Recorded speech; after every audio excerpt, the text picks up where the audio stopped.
California, on behalf of independent Chevron gas stations and standard stations throughout the West, invites you to Let George Do It. Another adventure of George Valentine. Personal notice. Danger is my stock and trade. If you're in trouble and need confidential help, call on me, George Valentine. Write full details. Dear Mr. Valentine, 10 years now I work hard to be good American. Soon I get citizen papers, but maybe I don't get them. Maybe Judge will say what I am doing is wrong. But just the same, I cannot keep quiet, because inside I am already American citizen. You've got to help me. Because it is my whole life to be American citizen. I live at 82 Barrow Street. I am yours respectedly, Stepan Karofsky. Well, I'd say that's a little on the pathetic side, Brooksy. Yes, but what can it be that he doesn't know is right or wrong? Oh, probably nothing at all. Chances are Stepan Karofsky is just over-worried about getting his citizenship papers. Well, it's pretty clear they mean everything to him. Well, Angel, anyone who can write a letter like this, and I don't mean the grammar, deserves a few minutes of another citizen's time.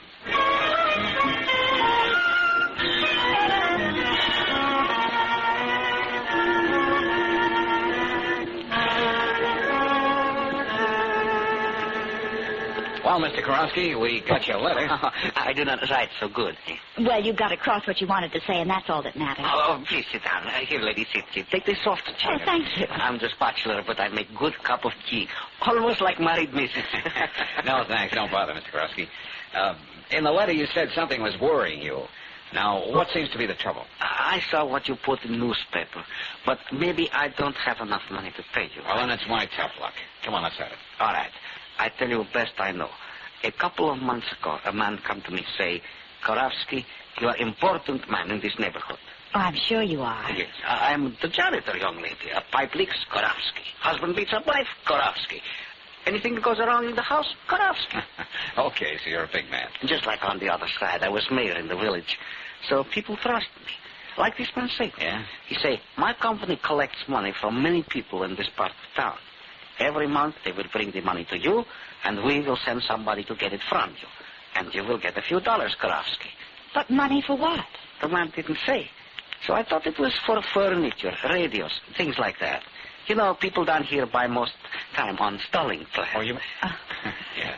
So people start coming with envelopes and the money inside. But they also look at me like they want to kill me.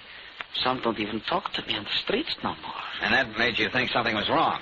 That's why you got in touch with me, huh? No, Mr. Valentine. Something happened very bad, very bad. Mrs. Andello, I know her a long time. She said to me, this month I have no money. And she began to cry. I say, don't worry, you pay next month. Then what happened? Next day I find out Mrs. Andello, she go in kitchen and turn on the gas. Oh, how dreadful. Yeah. Well, maybe she had other troubles. No, this is why she killed herself. I know it. Maybe I'm helping break the law. Well, when this man comes around, why don't you just tell him you don't want to play anymore? They will just get somebody else to do the same thing. As good American, I cannot let that happen. But that is where I'm stuck. Oh, I get it, Mr. Karofsky. If you go to the police, they'll find out you were mixed up in this. And I don't get my citizen papers. I try so hard to do everything right. So the judge is proud to make Karofsky citizen. But this is some kind of racket, George. Mr. Karofsky's on the spot, all right. Oh, it's a racket, sure enough, Brooksy. No collection agency would work this way.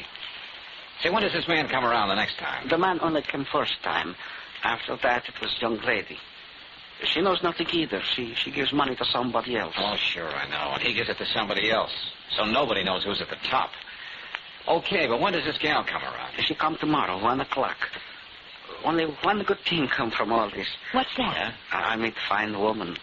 Soon we get married. Well, good for you. Wait a minute. You mean she pays off $2 each month and won't even tell you what it's all about? No, and that makes me even more worried. When I talk about it, she just look at me, say nothing. Anna make me promise to never ask her again. All right, let me have her name. I'll talk to her.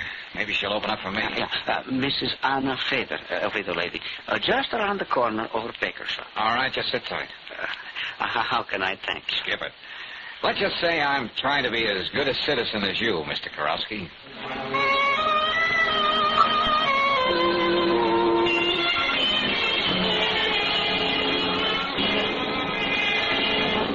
tell you nothing. Nothing. Mrs. Feder, what are you afraid of? You get out now. Go. Don't you see what this means to Mr. Karowski? We have to clear this thing up for his sake. Always the same thing. Stepan, the good citizen. He don't know what kind of trouble he's making. Now get Oh, out. but Mrs. Feder, will you listen? Golly, what did we get into, George? That woman's scared to death. Yeah, and I wonder how many more there are like her. Well, Brooksy, maybe we'll find out tomorrow when that girl makes her collections at Karowski's.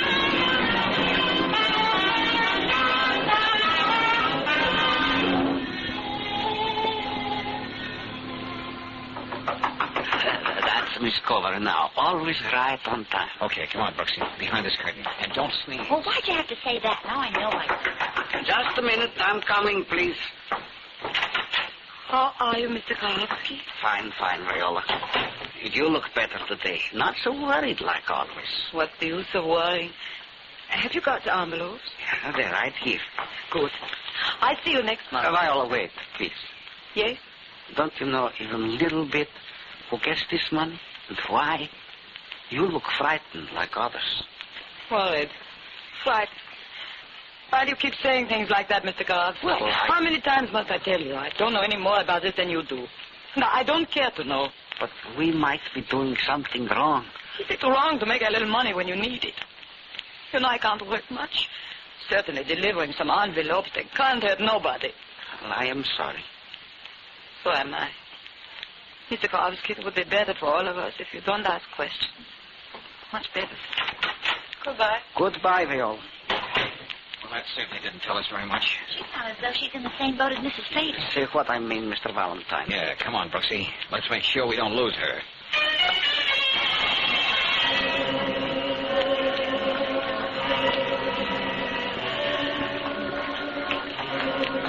She's headed right to the Vendome apartments. Pretty swank, huh? Pretty strange, too. Hey, wait a minute. She's going into the servants' entrance.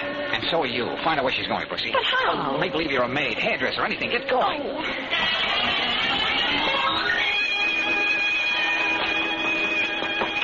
Just a minute, going up. I'll wait for you any day, sister. I'll even bring my own lunch if I have to. Oh, you're cute. Oh, hello. You work for someone in this building, too? Sometimes. This is my first day on a new job, and I'm just a bundle. You're so right. I meant a bundle of nerves. Well, as I was saying, the first day you're always nervous. That's just natural, isn't it? I suppose so. But it wears off the second day, and that's natural, too, because... you see- What floor when you get a minute? Well, because being a personal maid, you get to know your people personal-like, if you know what I mean. Look, beautiful. We're almost to the penthouse where this lady wants to go. Well, imagine that. What could I have been doing passing my floor like that? Gabbin. You're cute.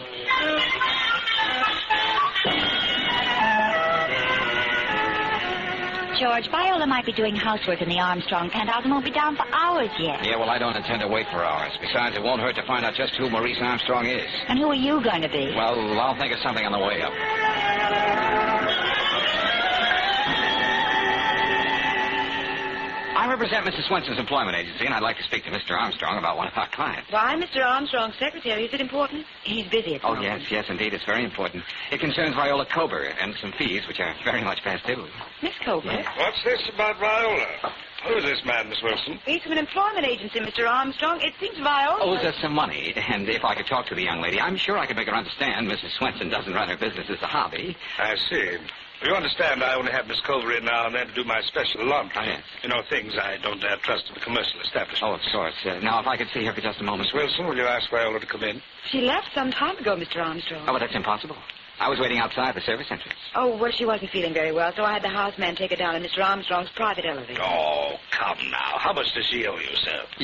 $19.80. But you understand, this isn't just the money. It's the principle of the thing. And if I could have her address. Here, take this and forget about it. Oh, you're very kind. But I still have to make my report out for the Employment Agency's Credit Association. And it won't hurt the poor girl. No, it's just routine, you see. So if I can have that address. Very well. Miss Wilson. No, I believe I have it somewhere on my desk. Oh, yes, here it is. 342 Morrow Street. Oh, thank you very much. 342 Morrow Street. Sorry to inconvenience you folks, but you'd be surprised the things I have to do on my job.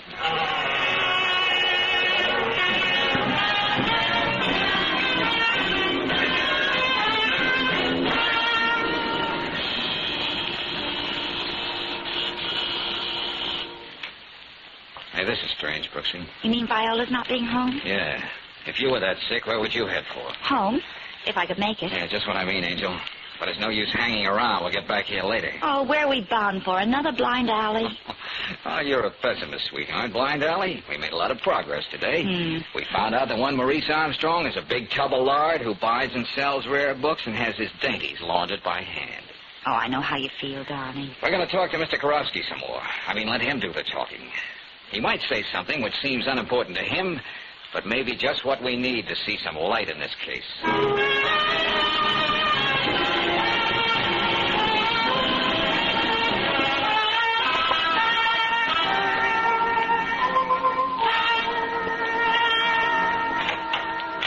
George, the door's unlocked. Yeah, wait, Angel. I'll put the light on.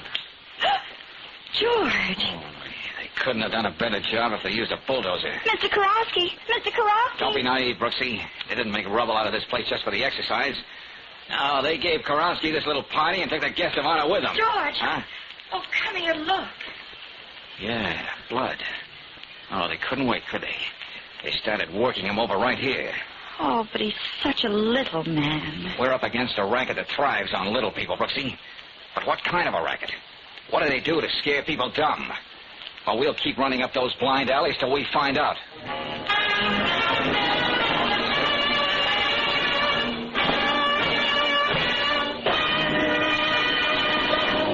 We'll return to tonight's adventure of George Valentine in just a moment. Meanwhile, a word about preparing for your vacation. A friend of mine found he was robbed on his vacation by a handful of weak spark plugs in a dirty air cleaner. He discovered that dirty, cracked, or chipped plugs can't fire properly, that they can waste up to 1 gallon of gasoline in 10. He learned, too, that a dust-clogged air cleaner can waste as much gasoline as driving with your choke out. Before you start on your vacation, prevent gasoline robbery by doing this. Have your spark plugs inspected at an independent Chevron gas station or a standard station. If your present spark plugs have given you 10,000 miles of service, you may be money ahead by getting a new set of Atlas Champions. Atlas Champion spark plugs are precision-made for accurate timing, full flash sparking, and trouble-free service. And don't forget to have that air cleaner serviced. It's a quick, inexpensive job. Get these two services at a standard station or independent Chevron gas station where they say and mean, we'll take better care of your car.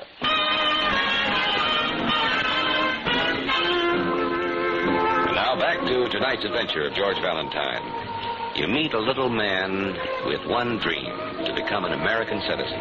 You hear a fantastic story about it being innocently involved in what looks like a vicious racket. And you find your client has been beaten and kidnapped.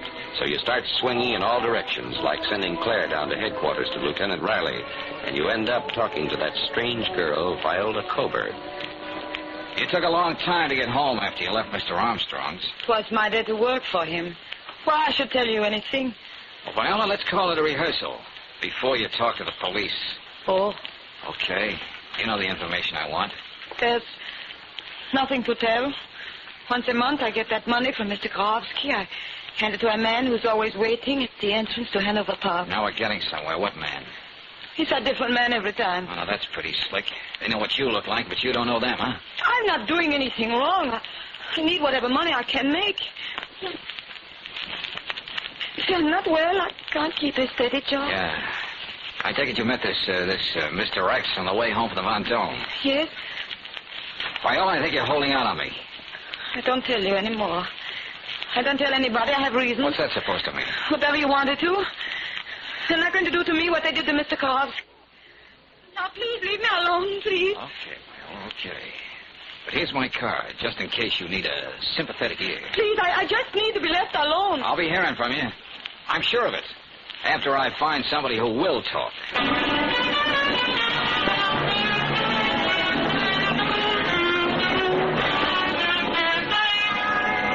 Well, how's it going, Bennett? Besides pictures of the old man's place, Lieutenant, nothing. Well, see what you can find on the stairs going up to the street. Oh, I don't know what's keeping George, Lieutenant Riley. He said he... Come on, Mrs. No, Frater. I don't want to see it. No. Are you afraid it might make you talk, Mrs. Frater? Valentine, what the No, devil? Lieutenant. Go on. Take a good look, Mrs. Frater. Oh, Yeah. and everything was always so nice. So nice. Oh, Stepan. And over here, Mrs. Frater. Here's something that's not so nice. Oh, no. Yeah, that's right. Stepan's blood.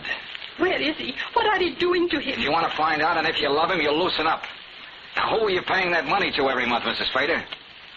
All right. All right. I'll tell everything. Good. Forgive the dramatic interest, Lieutenant. Yeah. Go on, Mrs. Fader. Here, you better sit down over here, Mrs. Fader. Heaven on earth. That's the American expression, isn't it? Yeah? To a foreigner like me, it's more than that. It's a real heaven on earth, this country. You can't blame me if I would do anything to stay here. What are you trying to say, Mrs. Fader?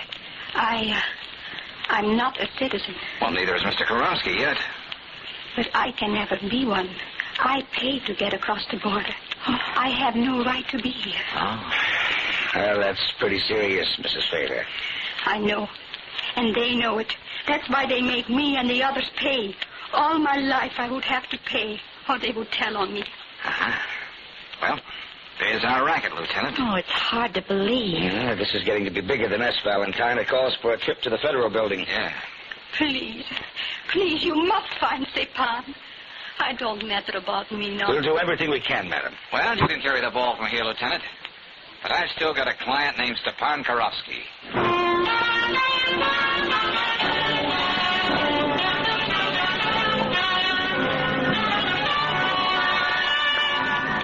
Brooksy, I'm going to stay right here in this office all night till I think of something.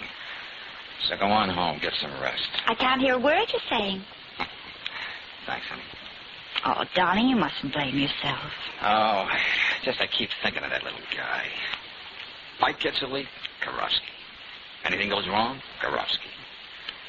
Oh, Brooksy, why don't I draw anything but blanks? Well, good evening. I see you've changed your mind. Yes, Mr. Valentine. Miss Covert, this is Miss Brooks, my assistant. Hello. Don't make any difference now. I read the papers. Why those people paying all that money? Oh, come now, Viola. You knew that all the time, didn't you? Yes, but I couldn't say nothing because I was just like all the others. Okay. Now we both know. So what? The immigration people, they get me soon enough now. May as well tell you everything. Perhaps you can still find Mr. Karowski before... What's everything supposed to mean? I know who is man at the top. George. Go on.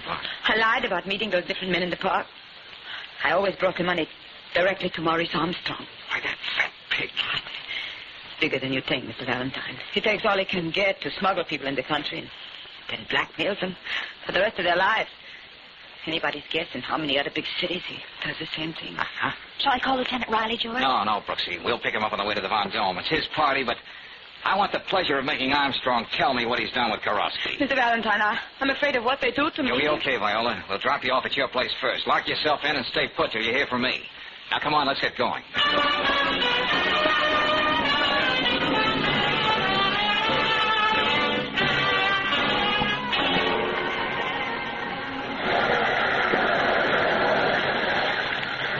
That's the nice thing about police headquarters. You can always find a place to park. Oh, I feel so sorry for Viola, George.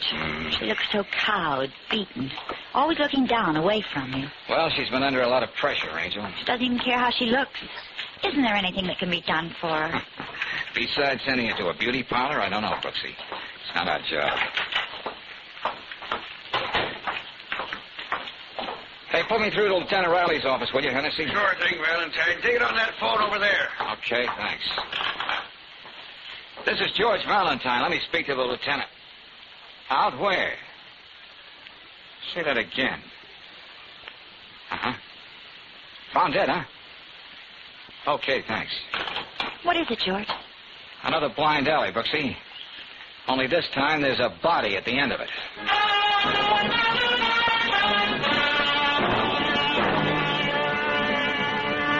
Well, Valentine, there he is, sprawled over his desk, the gun still in his hand. No doubt about it, Armstrong killed himself. Yeah. After what you told me, my guess is he thought we were closing in on him. Well, there goes our last chance to find out what happened to Mr. Karowski. I've got the boys going through this penthouse with a fine-tooth comb, but no records at all on this alien racket. Oh, they'll find something because Viola put a finger right on him. Who reported the suicide, Lieutenant? Well, the houseman came in to say goodnight and found him like this. I remember the name from what you told me yesterday, so I beat it right over. I just heard about Mr. Armstrong. Oh. Who are you? Louise Wilson, Mr. Armstrong's secretary. I was. The girl on the switchboard called my apartment and told me what happened. Oh, I see. Well, Miss Wilson, just what were your duties as Mr. Armstrong's secretary? Did you notice anything strange about his activities? No, he was a very well-known rare book dealer. Kept records of his transactions, cataloged the volumes, dealers with him. Mm-hmm. I did notice he was very nervous and irritable the last few days. Oh? How do you mean? I don't know. He acted as though he were afraid of something. Was there anything, Miss Wilson, to make you suspect that he might have been interested in something else besides old books? Well, to tell you the truth, Mr. Valentine, I've sometimes wondered about some of the people who came to see him, Huh? Oh, yeah? They were practically all foreign-born. Of course, so many book dealers are. Well, okay. Now we'd better get a hold of that girl, Viola, so she can identify Armstrong before we take him down the morgue. Oh, I'll pick her up, Lieutenant. Oh, I just thought of something else. Well, let's have it, Miss Wilson. About a week ago, Mr. Armstrong gave me a package to keep in my place. He told me if anything ever happened to him, to mail it to a certain address he gave me. Well, for the love of heaven, why didn't you think of that before? I could have it here in a half hour. All right. Get going, please. Yes, Lieutenant. Well, what's the matter, George? Why don't we get going for Viola? Oh, there's no hurry, Brooksy. What do you mean there's no hurry? We want to get through here tonight. Well, that's been the trouble with me up to now, Lieutenant. I've been trying to cover too much ground too fast. But now I'm beginning to get a nice, clear picture of this whole deal. If you don't stop talking in riddles, In a little while, Lieutenant.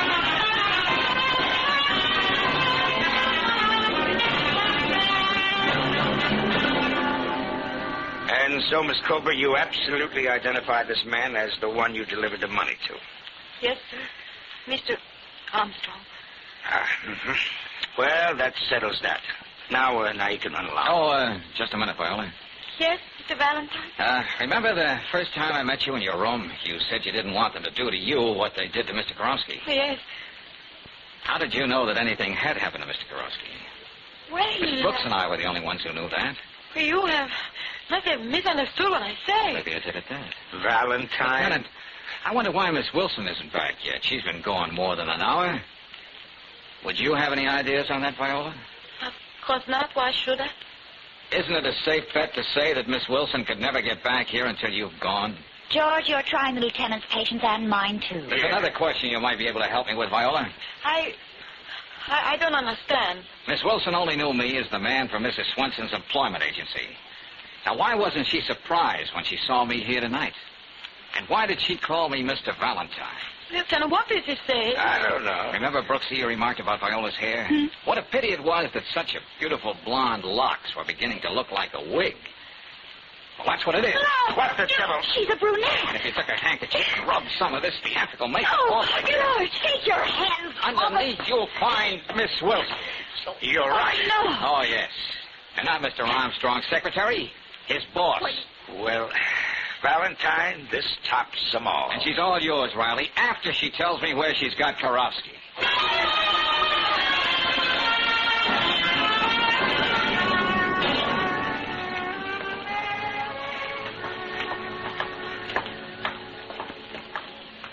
Oh, this is it, Brooksy. Oh, nurse, may we see Mr. Karofsky now? In a few minutes. If you will just sit here, I'll call. Okay, thanks. Oh, still hard to believe. What's that, Angel? The whole elaborate plan. Miss Wilson, killing Armstrong and making it look like suicide. Well, think of what she had at stake. A nationwide racket, smuggling in aliens, then bleeding them for the rest of their lives. And the silence of the victims almost guaranteed, until Karofsky's conscience began to bother him. She fooled me completely. So then she got rid of Armstrong, who was just a figurehead. Everybody'd think the trail ended there. And with all the records nice and safe, she could go right on, under any other name. You can go in and see Mr. Karofsky now. Okay, thanks. Let's go, Brooksy. Right.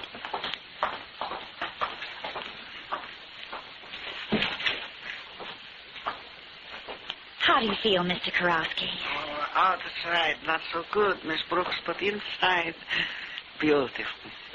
Thank you, Mr. Valentine. Oh, thank me. Coming from a guy who took the beating you took, that's a laugh. We spoke to Lieutenant Riley, and you don't have a thing to worry about, Mr. Karofsky. You've practically got your citizenship papers now. I am very happy. Oh, yeah, there's another thing. Yes? There are a lot of things a new American citizen can do. For instance, if it's all right with the judge, the moment he gets his papers, he can be married. Huh? And if the lady isn't a citizen, she becomes one, too.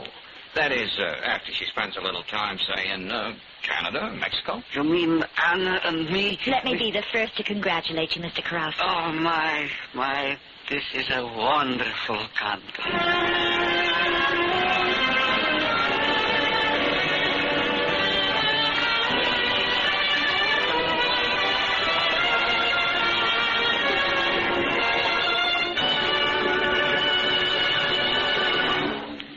Experts say hidden rust inside coal cylinders causes as much as 80% of motor wear. Here's the way to beat that number one enemy hidden in your car's engine. Just make sure you use compounded RPM motor oil. The compounds in this premium quality oil act to prevent rusting of your engine parts. Where ordinary oils run off finely polished parts, RPM clings to the job, fights off rust when your car is standing cold and when it's running hot, too. No wonder RPM is the choice of Western motorists 2-to-1 over any other motor oil. Get this rust fighter tomorrow. Ask for RPM motor oil at any standard station or independent Chevron gas station where they say and mean, we'll take better care of your car.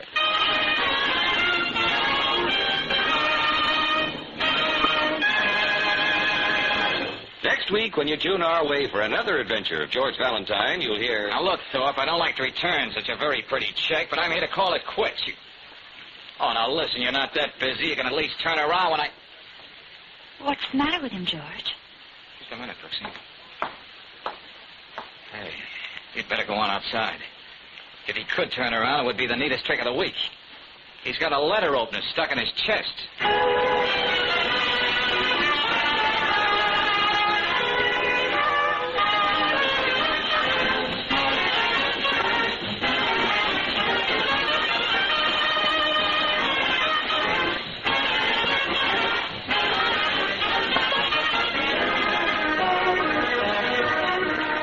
Tonight's adventure of George Valentine has been brought to you by Standard of California on behalf of independent Chevron gas stations and Standard stations throughout the West. Let George Do It stars Robert Bailey as George with Frances Robinson as Claire. Wally Mayer appears as Lieutenant Riley. Tonight's story was written by David Victor and Herbert Little, Jr. and directed by Don Clark. Also heard in the cast were Betty Lou Gerson as Viola, Louis Van Ruten as Karofsky, Yana DeLos as Mrs. Fader, Alan Reed as Armstrong, and Harry Bartell as the Elevator Boy. The music is composed and conducted by Eddie Dunstetter. Your announcer, John Heaston. Listen again next week, same time, same station, to Let George Do It.